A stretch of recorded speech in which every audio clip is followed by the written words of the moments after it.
Les 5 règles indispensables pour inspirer le respect. 1. Montrez aux autres que vous vous respectez. Comme nous sommes imprégnés de l'héritage social et culturel dans lequel nous avons baigné, il est rare de trouver 2 personnes qui aient la même notion du respect, ce qui engendre incompréhension, mépris, agressivité, bref tous les types de difficultés relationnelles que nous connaissons. Le philosophe Emmanuel Kant a fait du respect la valeur morale absolue, un devoir.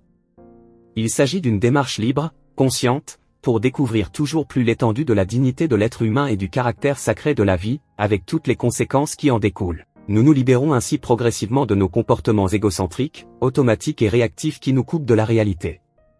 Respecter, c'est connaître, reconnaître, comprendre, soi-même et aussi l'autre, s'éveiller au respect, c'est apprivoiser le petit ego, élargir ses limites. Il faut du courage lorsque nous sommes face à quelqu'un qui nous est antipathique, qui n'a pas les mêmes opinions, les mêmes valeurs ou qui nous a blessés, car le petit ego s'estime en droit d'exprimer son hostilité, voire son mépris. Il s'agit alors de prendre sur nous-mêmes et de garder l'esprit de dialogue, sans humilier ni blesser, tout en continuant à respecter ses propres valeurs. Si nous y arrivons, nous sommes aussi dans le respect de nous-mêmes. En approfondissant la notion de respect, nous devenons plus lucides, nous apprécions davantage ce que nous vivons. Nous apprenons également à déceler nos besoins fondamentaux, nos aspirations profondes, et à en tenir compte. Ainsi, dans une société qui valorise la performance, nous avons tendance à toujours vouloir en faire plus, voire trop. En nous respectant nous-mêmes, défier ses limites ne se fera plus au détriment de notre vie.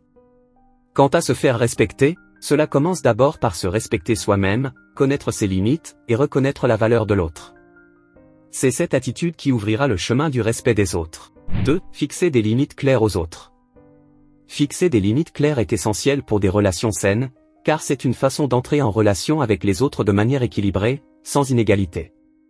Cela permettra de créer des liens fondés sur le respect total de soi et des autres. C'est le premier pas à faire. En effet, il faut connaître nos propres limites pour savoir reconnaître les comportements ou les demandes des autres qui les dépassent. Pour ce faire, on peut se baser sur les expériences du passé qui ont provoqué en nous des sentiments négatifs. De plus, il faut noter que les limites qu'on impose ne sont pas nécessairement les mêmes avec toutes les personnes qu'on côtoie. En effet, il est normal d'avoir des limites plus strictes avec un collègue de travail qu'avec un ami de longue date. Lorsqu'on dépasse nos propres limites sur le plan émotionnel, notre corps peut réagir par de réels malaises physiques. Mal de ventre, nausées, maux de tête soudains.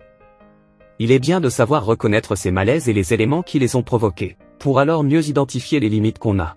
Une fois qu'on a mieux identifié nos propres limites, il faut savoir mettre celles-ci en pratique dans notre quotidien.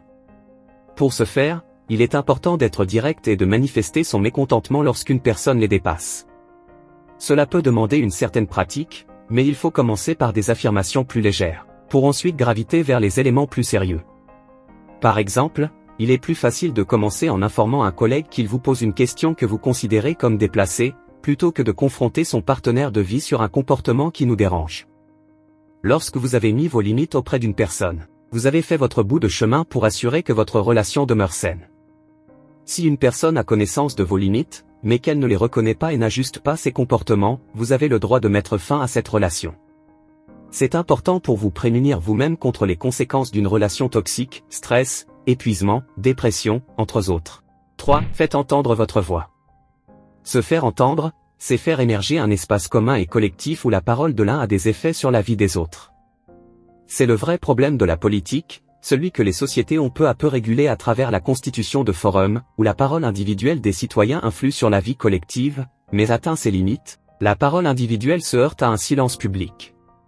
Chacun parle dans son réseau, mais personne n'écoute. Comment construire l'écoute aujourd'hui? Comment construire cette parole commune?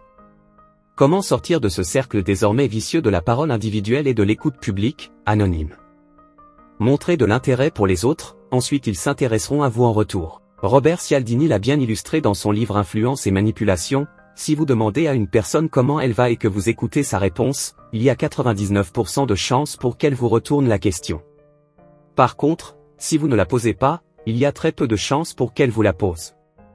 Si vous cherchez à vous faire entendre de votre public ou de vos proches, cela peut vous permettre tout simplement à développer des compétences en communication ou en prise de parole.